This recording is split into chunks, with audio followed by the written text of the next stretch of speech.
बिस्मिल्लाहिर्रहमानिर्रहीम। आज के प्रोग्राम के साथ मैं हूं इस्लाम मलिक।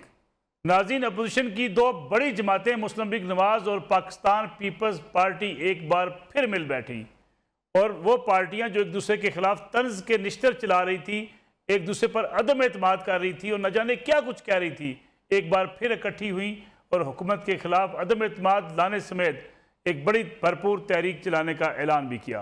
पीपल्स पार्टी अपना मार्च कर रही है, PDM अपना मार्च करेगी, इसलिए अब इकट्ठे तो हुए हैं लेकिन तारीख का ऐलान नहीं किया गया और कहा कि अदम एतमाद की तहरीक लाई जाएगी। कुछ अरसे से पीपल्स पार्टी और मुस्लिम लीग नवाज ने एक दूसरे के खिलाफ जिस तरीके से अदम एतमाद किया, उससे लगता यह था कि इतनी दूरियां बढ़ चुकी हैं, इतनी दूर जा चुकी हैं ये दोनों जमातें और वक्त का इंतज़ार कर रही हैं। और फिर साथ ये भी कहा गया कि पीपल्स पार्टी कुछ चाहती है और मुस्लिम लीग नवाज कुछ चाहती है। इल्ज़ाम लगा कि पीपल्स पार्टी इस्टेब्लिशमेंट के करीब चली गई है, मुस्लिम लीग नवाज दूर चली गई है। फिर कहा गया मुस्लिम लीग नवाज करीब आ गई है, पीपल्स पार्टी दूर चली गई है। ये इल्ज़ाम तराशियाँ चलती रही हैं और जो बिलावल भुट्टो जरदारी जिस तरीके से मुस्लिम लीग नवाज पर तनकीद करते रहे हैं वो भी सबके सामने है। तो कहते थे कि आर और पार, आपने देखा कि कैसे आर और पार होते होते हम पांव पकड़ने की सियासत पर पहुंच चुके हैं। अब वो कहते हैं कि जिसके भी पांव पकड़ना पड़ेगा हम पकड़ेंगे वजीर आजम बनने के लिए। लेकिन अगर आपने सिर्फ सियासी इत्तेहादो इसलिए बनाने हैं कि हमने निहारी खाना है, हमने हलवा खाना है, तो इसलिए हम सियासी इत्तेहाद में शामिल नहीं होते। मरियम नवाज साहब अभी बड़ा दबंग जवाब देती रही बिलावल भुट्टो को भी और पाकिस्तान पीपल्स पार्टी को भी, और ये वाज़े करती रही कि उन्हें भी शायद पीपल्स पार्टी पर कोई एतमाद नहीं है। और फिर जिस तरीके से पीपल्स पार्टी और मुस्लिम लीग नवाज के माबैन लफ्ज़ों की गोलाबारी जारी थी, उससे ये तोक्को नहीं थी कि दोनों जमातें फिर इस तरह करीब बैठकर एक दूसरे के करीब आकर अपना किरदार अदा करने के लिए तैयार होंगे। अगरचे शहबाज शरीफ साहब ने बड़ा किरदार अदा किया, हमेशा से कोशिश की कि पीपल्स पार्टी और मुस्लिम लीग नवाज करीब रहें ताकि हुकूमत के खिलाफ अदम एतमाद की तहरीक लाई जा सके। लेकिन मरियम भी बिलावल से पीछे न हटी। अपने बाप के अरकान से, और सब जानते हैं कि बाप अपने बाप के कहने में किसी को के बगैर किसी को वोट नहीं करता। बाप का जब हुक्म होता है तो वो हुकूमती बेंचेस के ऊपर जाके बैठ जाते हैं, बाप का जब हुक्म होता है तो वो ऑपोजिशन बेंचेस पे आके बैठ जाते हैं या इंडिपेंडेंट हो जाते हैं। अगर आपने ताबेदारी करनी है, अगर आपने सिलेक्ट होना है, तो फिर आपको इमरान खान की पैरवी करनी चाहिए, जो बहुत ढिठाई से और बहुत यानी कि पूरी एक्सपोज होकर वो ताबेदारी करता है और बाप के अहकामात मानता है। सारे अदम एतमाद के बावजूद एक बार फिर शहबाज शरीफ जो कायदे इख्तिलाफ भी हैं, साबिक वज़ीर, उन्होंने ज़ोहराना दिया और आसफ अली जरदारी और बिलावल भुट्टो जरदारी इस ज़ोहराने में शरीक हुए, जिसमें मरियम नवाज साहबा और हमजा शहबाज शरीफ भी शरीक थे। अब क्या पीपल्स पार्टी और मुस्लिम लीग नून मिलकर हुकूमत को हटाने के लिए एक फैसला कुन मार्के का आगाज़ करने वाली हैं? और जो मियाँ नवाज शरीफ का एक मुतालबा था कि अगर कोई अदम एतमाद की तहरीक कामयाब होती है तो वो फौरी तौर पर इंतखाबात का ऐलान करेगी, इसी सूरत में वो साथ चलने को तैयार हैं। लेकिन क्या शहबाज शरीफ साहब का फार्मूला कि अदम एतमाद के बाद हुकूमत आए, कानून साजी करे, इलेक्शन के हवाले से कुछ तरामीम करे, उसके बाद इंतखाबात हों, उसे मान लिया गया है?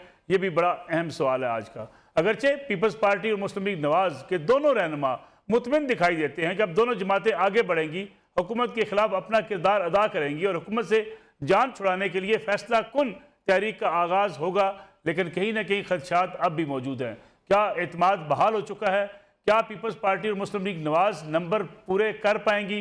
क्योंकि जमीयत उलमा इस्लाम के कई रहनुमा, PDM के रहनुमा ये बात कह चुके हैं कि अपोजिशन के पास नंबर्स गेम पूरी नहीं है, जिसकी वजह से अदम एतमाद की तहरीक कामयाब नहीं हो सकती। पंजाब को सबसे पहले टारगेट किया गया, लेकिन फिर पीपल्स पार्टी और मुस्लिम लीग नवाज के माबैन दूरियों की वजह से पंजाब के वज़ीर आला को हटाने के लिए, तहरीक एतमाद लाने के लिए सारी कोशिशें ज़ाया चली गई।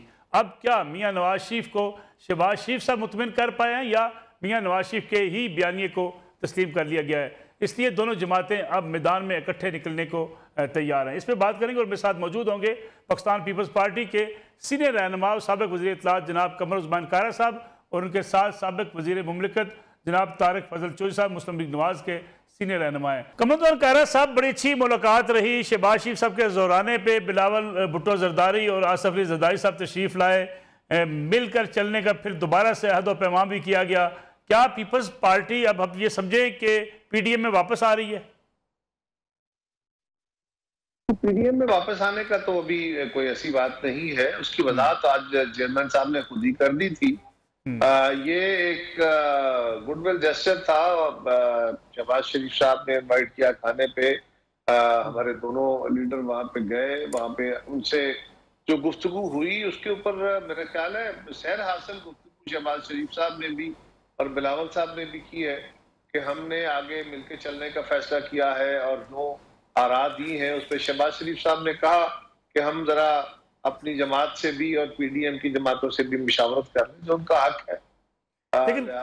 लेकिन कायरा साहब अगर माजी के बयानात को सामने रखा जाए, जब से पीपल्स पार्टी पीडीएम से निकली, जिस किस्म के तहफ़्फ़ुज़ात का इजहार किया जाता रहा पीपल्स पार्टी की तरफ से, फिर जवाबी वार हुए मुस्लिम लीग नवाज की तरफ से, क्या आपको लगता है कि इतनी दूरियां पैदा होने के बावजूद, फिर इतना एक दूसरे के ऊपर अदम एतमाद के बावजूद पीपल्स पार्टी और मुस्लिम लीग नून फिर करीब आ रही हैं?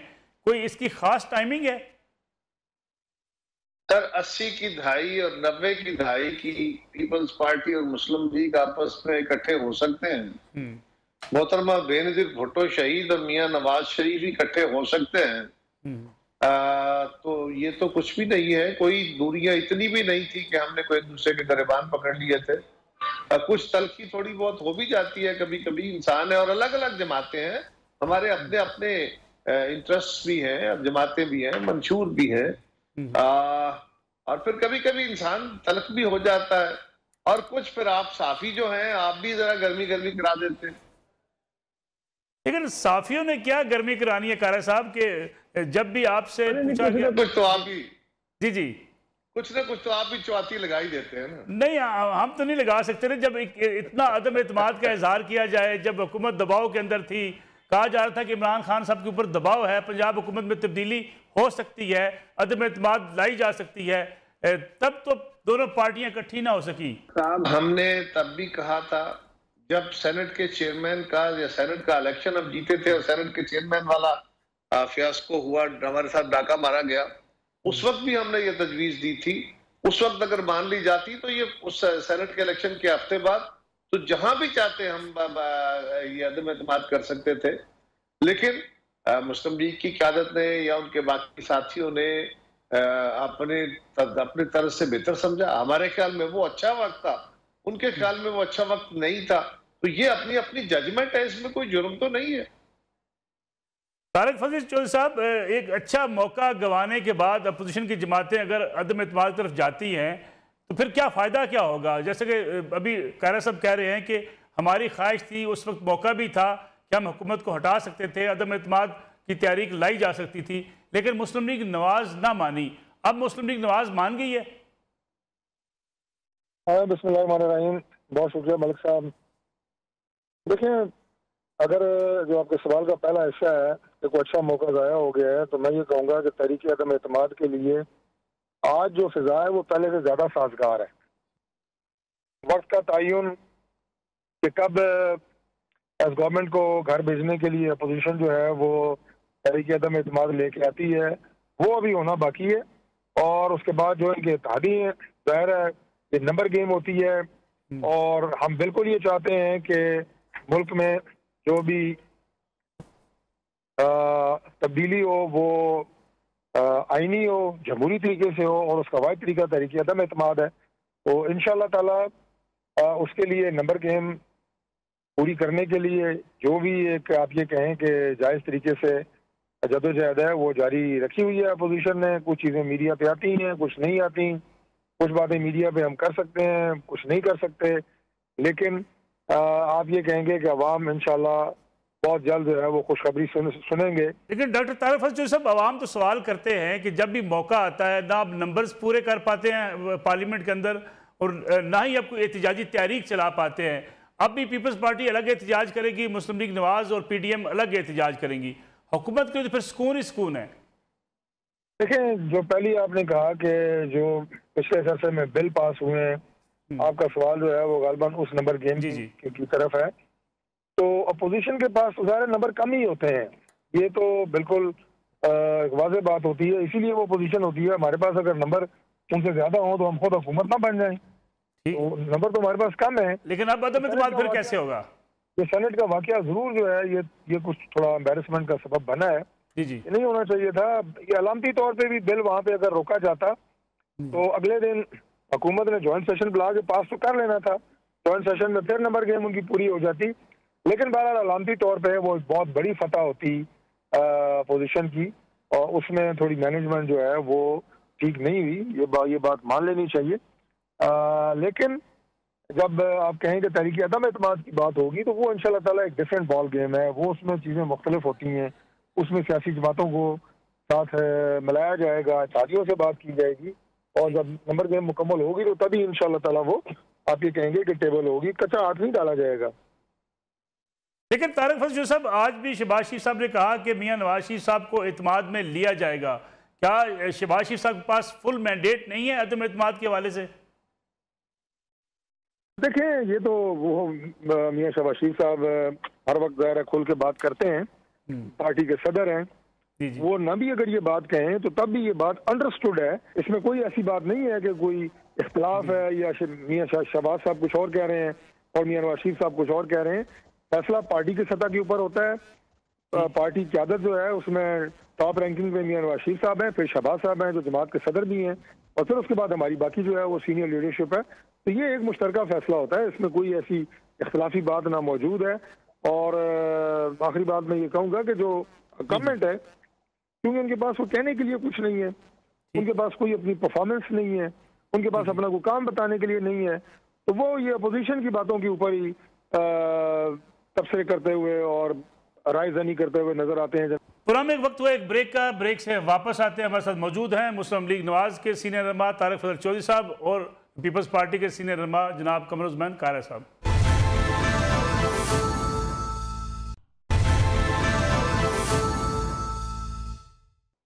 पुराने एक बार फिर खुशामदीद। कारया साहब, जो बात की जाती है अदम एतमाद के बाद जो हुकूमत साजी की, कुछ खबरें ये हैं कि मियां नवाज शरीफ ये चाहते हैं कि फौरी इंतखाबात करवाए जाएँ, जबकि पीपल्स पार्टी ये समझती है कि अदम एतमाद के बाद जो हुकूमत बने वो भी अपनी मुद्दत पूरी करे। क्या ऐसा है? नहीं, ऐसा नहीं है जी। पीपल्स पार्टी ये चाहती है, इसके ऊपर हमारी जमात का बड़ा वाज़ेह मौक़िफ़ है कि कौन होगा जो इस लायबिलिटी को लेगा। ये तो बहुत बड़ी लायबिलिटी है बकिया मुद्दत जो है, लिहाजा कोई जमात उसको टेक ओवर करने की पोजीशन में नहीं होगी। लेकिन एक बहरहाल है कि जो भी नई हुकूमत तश्कील पाएगी वो जो फैसले इलेक्शन के हवाले से, खास तौर पे इलेक्शन कवानीन के हवाले से, बेहतर और शफाफ इलेक्शन के हवाले से जिस तरह की कानून साजी होनी चाहिए वो नहीं हुई। सो जो भी हुकूमत बनेगी वो शॉर्टेस्ट पॉसिबल टाइम में, मुख्तर तरीन मुद्दत में तमाम स्टेक होल्डर्स, तमाम जमातों से मशावरत के बाद इत्तेफाक राय से वो कानून साजी करेगी, इनके गलत फैसलों को अंडू करेगी और जितना जल्द मुमकिन हो सका इमीडिएटली इंतखाबात का डोल डालेगी। कारया साहब, 16 मार्च 2021 को पीडीएम की मीटिंग में आसफ अली जरदारी साहब ने कहा था, मुतालबा किया था कि मियां नवाज शरीफ वतन वापस आएं। पीपल्स पार्टी अपने इस मुतालबे पर कायम है या दस्तबरदार हो गई है?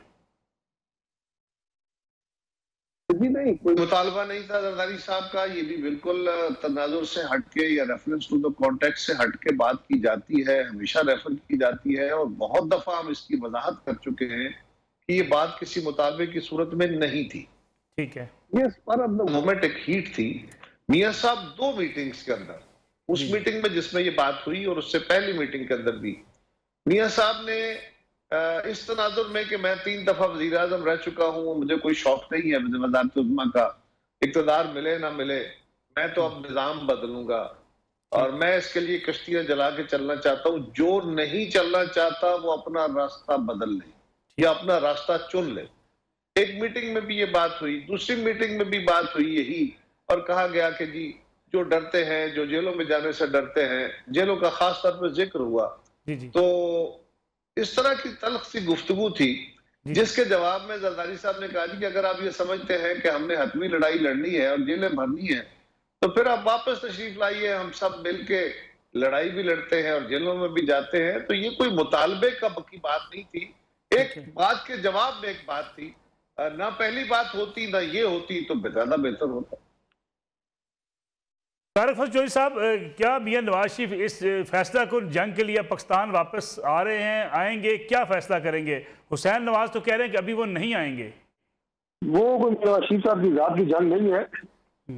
वो पाकिस्तान में जो इस वक्त एक हाइब्रिड सिस्टम चल रहा है उसके खात्मे की और मुल्क को एक हकीकी जमहूरी निज़ाम देने की है। ठीक है, पाकिस्तान उनका वतन है। पाकिस्तान वो उस वक्त आए जब उन्हें पता था मैं सीधा जेल जाऊंगा, और साथ उनकी बेटी भी थी और उनकी जो शरीक हयात है वो जिंदगी और मौत की कश्मकश में थी। उस वक्त भी मियां नवाज शरीफ साहब पाकिस्तान तशरीफ लाए थे और अब वो दोबारा पाकिस्तान आएंगे, बिल्कुल आएंगे। और बाकी जहाँ तक ताल्लुक है तारीख के तयन का, तो उसका तयन उनके डॉक्टर्स ने करना है। ये बड़ी एक सीधी बात है, इसमें कोई अभाव नहीं है। मियां नवाज शरीफ साहब अगर लंदन में है तो उन्हीं की गाइडलाइंस, उन्हीं की दिया हुआ नारा वोट को इज्जत दो, पूरी जमात उसको लेके चल रही है। यहाँ पे शहबाज शरीफ साहब मौजूद हैं। बड़ी तकलीफ जो है वो पार्टी में काटी है। पार्टी की लीडरशिप जो है हमारी, मरियम नवाज साहब जेल में गई, हमजा साहब को 2 साल जेल में रहे हैं। साबित क्या हुआ, हमारे दीगर कितने लीडर्स हैं जिन्होंने जेलें काटी हैं।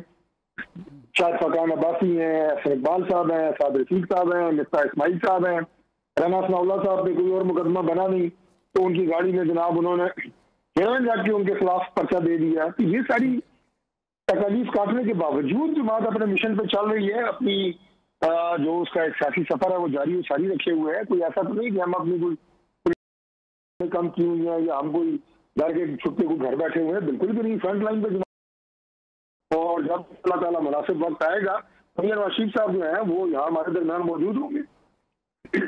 तारिक फजल चौधरी साहब, दोनों बड़े सीनियर रहनुमा मेरे साथ आज मौजूद हैं। मुनासिब वक्त का तयन कैसे होगा? एक तरफ आप कहते हैं कि हुकूमत ने अवाम का जीना दोबर कर दिया है, मुश्किलात में अवाम है, इसलिए फिर साथ ये कहा जाता है कि अदम एतमाद के लिए भी मुनासिब तारीख का ऐलान किया जाएगा। लॉन्ग मार्च के लिए पहले कहा जाता था कि जी मुनासिब तारीख का इंतजार किया जा रहा है। मियां नवाज शरीफ मुनासिब वक्त के मुताबिक पाकिस्तान आएंगे। अगर अवाम वाकई पिस रही है, महंगाई का शिकार है, तो फिर ये मुनासिब वक्त कब आएगा? जी मलिक साहब, पहली बात तो ये है कि आपने फरमाया कि दोनों सीनियर रहनुमा, कारा साहब वाकई सीनियर रहनुमा हैं, मेरे बहुत बड़े और काबिल एहतराम है। मैं उनके मुकाबले में बड़ा एक सियासी तालिब इल्म हूँ अभी, इसलिए दोनों सीनियर रहनुमा नहीं है। वो बहुत एक, आप ये कहें कि मजे हुए सियासतदान है, लिहाजा उनकी राय की बड़ी अहमियत भी है। बाकी जो आपने कहा कि मुनासिब वक्त, इससे बात ये होती है कि ये जो हिकमत अमली होती है, जो तश्कील देनी होती है, और इस वक्त अगर हम अपोजिशन की जा रहे हैं, नुमाइंदगी कर रहे हैं, तो अपोजिशन की बात कर रहे हैं। बात चीजें होती हैं, जैसे कारा साहब ने अभी अपनी गुफ्तगू में थोड़ी सी बात की, बाकी तफसील से वो करेंगे। बात चीजें होती हैं जो आपको नजर आ रही होती हैं, बात चीजें होती हैं जो आप ये कहें कि सामने नजर नहीं आ रही होती, वो तो पोलिटिकल लीडरशिप होती है, वो देख रही होती है या उनके इल्म में होती है। तो इस सूरत हाल को जांच के कई वक्त के ऊपर, जैसा मैंने अभी वोट ऑफ नो कॉन्फिडेंस की बात की, उस वक्त आपने जिस वक्त वो सही मानों में कामयाब हो सकती है, ये vote of confidence, no confidence या कोई और मूवमेंट आप ये कहें, वो सिर्फ मीडिया को दिखाने के लिए या खबरें बनाने के लिए तो नहीं की जा सकती। ठीक है, वो दफा करें जब तक आपके पास वो स्ट्रेंथ और वो नंबर गेम पूरी ना हो।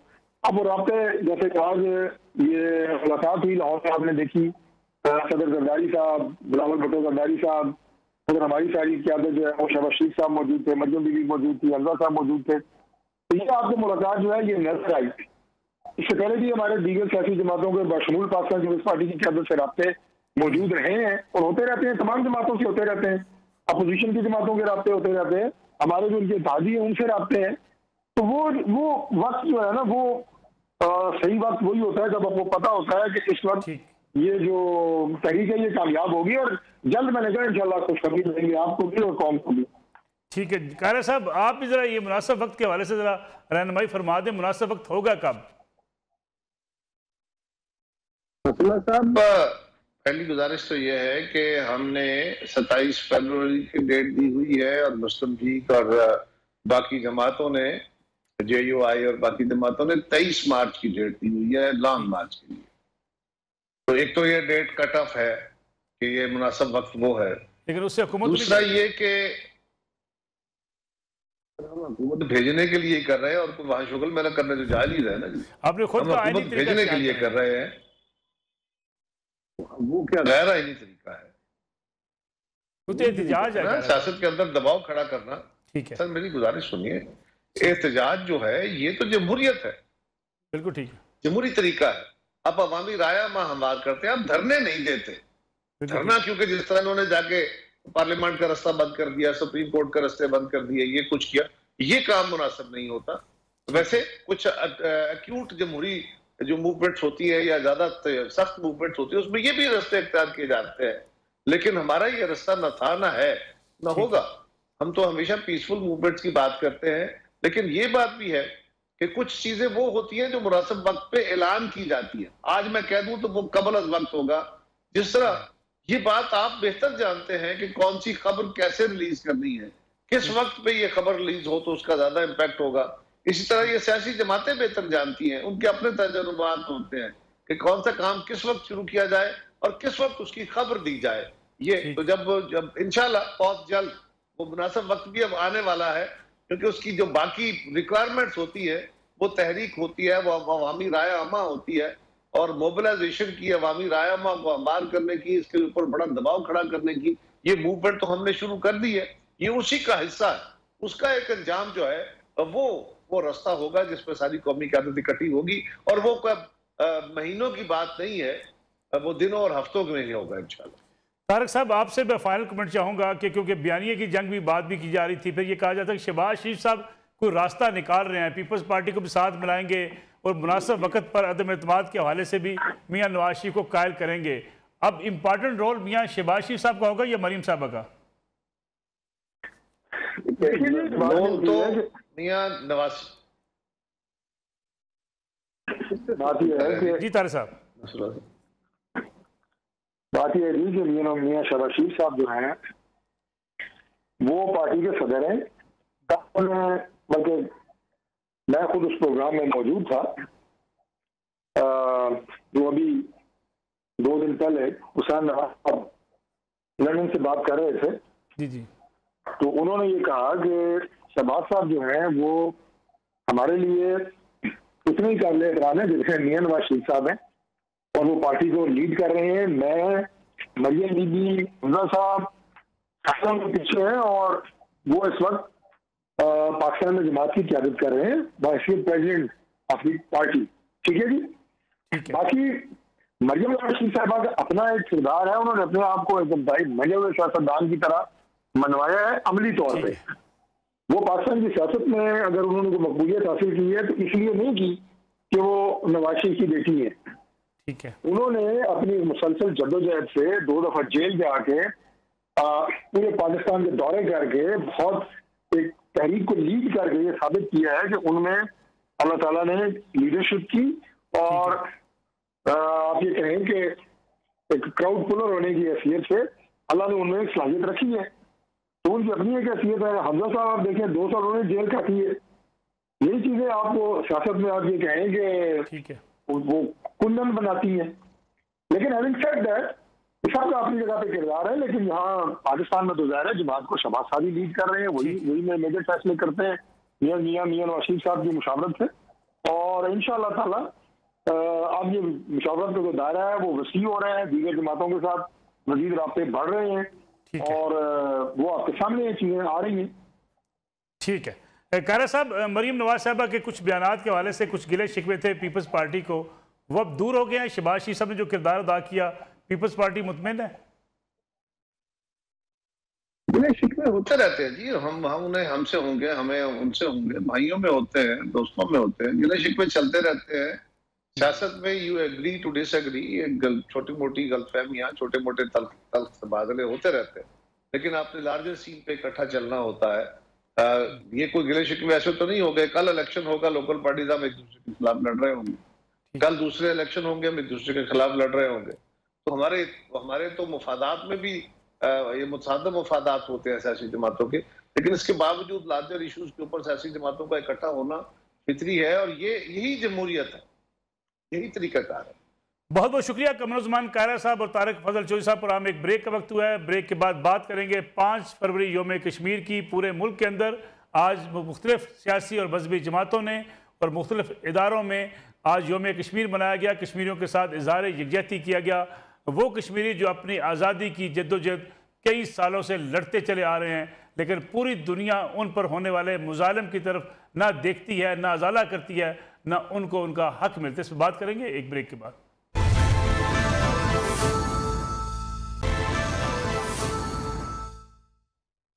प्रोग्राम में एक बार फिर खुशामदीद मेरे साथ मौजूद है मिशाल बलक साहब। मिशाल बलक साहब, बहुत बहुत शुक्रिया प्रोग्राम में वक्त देने का। ये बताइएगा, आज भी पूरी कौम निकली, कौम के नौजवान निकले, औरतें बच्चे निकले, सड़कों पर निकले और कश्मीरियों से इज़हार यकजहती किया। पूरी दुनिया को कश्मीरियों पर यह होने वाला जुल्म नज़र नहीं आता। उनके हकूक़ आज तक स्लिप किए गए हुए हैं, ना उनकी कोई बात सुनने को तैयार है, ना उनकी कोई आवाज़ सुनने को तैयार है। उनकी आज़ादी पर दुनिया के वो अक़वाम जो आज़ादी, परिंदों की आज़ादी के लिए भी कोशिशें करते हैं, जानवरों की आज़ादी के लिए जद्दोजहद करते हैं, उन्हें कश्मीरियों की ये आवाज़ सुनाई क्यों नहीं देती? ये बड़ी बदकिस्मती है कि 70 साल से ऊपर हो गया है और ये जुल्म और बर्बरियत जो है वो बढ़ती जा रही है, कम नहीं होती जा रही। और पहले तो 5 अगस्त से पहले हिंदुस्तान की आर्मी थी वहाँ, 8 लाख से जायद, और दहशतगर्दी कर रही थी, कत्लेआम कर रही थी, खून की होली खेल रही थी। अब तो उनकी आवाम भी आ गई है, अब आर्मी भी 10 लाख बढ़ गई है और वो जो उनकी आवाम है 50 लाख इंडियंस को जो है डोमिसाइल घोषित किए गए हैं।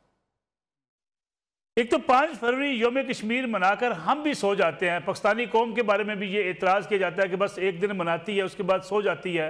हुकूमत को क्या किरदार अदा करना चाहिए? अवाम से जो तवक्कुआत हैं कश्मीरियों की, वो बस योम कश्मीर मनाने से पूरी हो जाती हैं? देखिए, ये बड़ी एक ऐसी स्ट्रगल है जो कि नस्ल दर नस्ल कुर्बानियाँ दी जा रही हैं। 70 साल से ऊपर हो गए और ये 5 फरवरी तो 1990 में स्टार्ट हुआ था और हम हमेशा से पाकिस्तानी कौम के, पब्लिक के, खासतौर पर अवाम के तहे दिल से शुक्रगुजार हैं कि हर कोई निकलता है बाहर, एक सिंबॉलिक जेस्चर देता है। मगर जो कुछ इस वक्त हुआ है मकबूजा जम्मू कश्मीर के अंदर, स्पेशली जो शहरा कटी है और उसके बाद से लेकर अब तक जो जुल्म और एथनिक क्लेंजिंग और वॉर क्राइम्स और जेनोसाइड हो रही है, इसके ऊपर मैं समझती हूँ कि जब तक एक लीगल एक्शंस नहीं लिए जाएंगे हिंदुस्तान को रोकने के लिए, वरना तो दूसरा ऑप्शन खुदा न खास्ता एक न्यूक्लियर जंग का है। जब तक इंडिया को लीगल ऑब्लिगेशंस या इंटरनेशनल ऑब्लिगेशंस के अंदर नहीं डाला जाएगा कि जिस तरीके से ये वायलेट कर रहा है international law, humanitarian law, Geneva conventions को, सिक्योरिटी काउंसिल रेजोल्यूशंस को, तो तब तक मैं समझती हूँ ये नस्ल खुशी जारी रहेगी जब तक कश्मीरी बिल्कुल ही ख़त्म हो जाएंगे। और अभी तो almost half of the indigenous population के इक्वल इन्होंने डोमिसाइल इशू कर दिए और अगर अगले साल में ये और मजीद 50 से 60 लाख इंडियंस को दे देते हैं डोमिसाइल, तो फिर उसके बाद क्या होगा? उसके बाद प्लेबिसिट करेंगे तो कश्मीरी माइनॉरिटी में होंगे, तो फिर तो सारी जो 70 साल की कुर्बानियाँ वो रायगा चली जाएंगी। तो इसलिए मैं पाकिस्तान की आवाम को यही कहूँगी कि आप इसके ऊपर दिन रात कैंपेन करें। 5 फरवरी जरूर इम्पोर्टेंट डे है, पूरी दुनिया को एक पैगाम मिलता है कौमी सतह का, पूरी इंटरनेशनली आवाज जाती है, हर कोई हमारे साथ है। मगर इसके ऊपर एक नेशनल एक्शन प्लान होना चाहिए कम से कम अगले 5 सालों का, जिसमें सारे मुल्क के इदारे और जो पोलिटिकल पार्टीज हैं, गवर्नमेंट, ऑपोजिशन और स्टेक होल्डर्स जो हैं कश्मीर के ऑन बोर्ड हों और हम एक कम से कम 5 साल जो है कॉन्स्टेंटली कैंपेन करें यूनाइटेड नेशंस के अंदर, इंटरनेशनल कोर्ट ऑफ जस्टिस में और बाहर के इदारों के अंदर कि हम इंडिया को पनिश करवाएं इंटरनेशनली। मिशाल मलिक साहबा, जो कश्मीर के सफ़ीर बनने का ऐलान किया था वज़ीर-ए-आज़म इमरान खान साहब ने, वो कश्मीर के सफ़ीर कहीं सुस्त नहीं हो गए? जिस आप पॉलिसी की बात कर रही हैं, 5 साल का इलेक्शन प्लान बनाया जाए, ये एक्शन प्लान तो बनाना हुकूमत का काम है, ना मजबूत सफारतकारी, ना कश्मीरियों को आवाज़ उठाने के लिए जो वादा किया था इमरान खान साहब ने वो तो पूरा नहीं हुआ। देखिए, ये जब तक ये नेशनल कंसेंसस की पॉलिसी नहीं बनेगी यूएन की करारदादों के मुताबिक, क्योंकि ये बहुत चैलेंजिंग सिचुएशन है और दिन ब दिन वहाँ पे वेंटिलेटर पे एक पूरी कौम है, भूखी है, प्यासी है, कर्फ्यूज के अंदर है, कोई रिपोर्टिंग अलाउड नहीं है। हमारे श्रीनगर प्रेस क्लब की भी उन्होंने उसके ऊपर कू कर दिया है, ताला लगा दिया है। ह्यूमन राइट्स डिफेंडर जो ह्यूमन राइट्स रिपोर्ट्स कलेक्ट करते थे लोगों की, विक्टिम्स की, उनको ऊपर भी काले कवानीन लगा दिए। हमारी जितनी अजीम हुर्रियत की क़यादत है उनको भी जेलों में नजरबंद करके मारा पीटा जा रहा है, कत्ल किया जा रहा है, जहर दिया जा रहा है। खासतौर में मेरे जो शौहर है उनको जान की बहुत खतरा है, उनको तिहाड़ के डेथ सेल में रखा हुआ है और बहुत ज़्यादा उनके साथ बुरी ट्रीटमेंट की जा रही है। उसी तरह हमने देखा सईद अली गिलानी साहब की डेड बॉडी के साथ जो कुछ किया। तो ऐसी सूरत हाल में हम सिर्फ गवर्नमेंट नहीं, सबको मिल के एक स्टेट लेवल पॉलिसी आनी चाहिए और हम डिमांड करते हैं कि एक टेबल कराई जाए रेजोल्यूशन यूएन के थ्रू के पॉपुलेशन सेंसस कंडक्ट कराया जाए।